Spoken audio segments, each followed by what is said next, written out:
اگر من داعی و دعوتگر، من امام و ملا 1 ماه اعلان بکنم که دیگه خطبه نمیخوانم، سخنرانی نمیکنم، در مسجد امامت نمیدم، چی اتفاقی میفته در کشور؟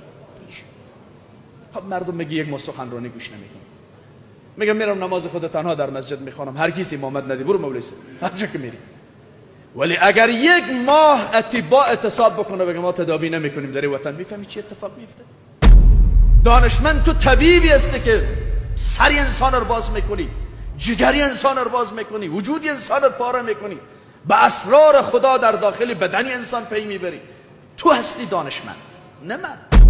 ولیکن یک ظلمی که در طول تاریخ زمانی که من یاد میدم در این وطن شده چیست؟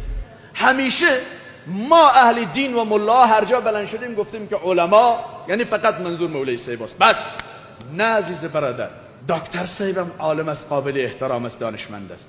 انجینر و مهندس ما هم عالم است، دستش قابل بوسیدن است، قابل احترام است.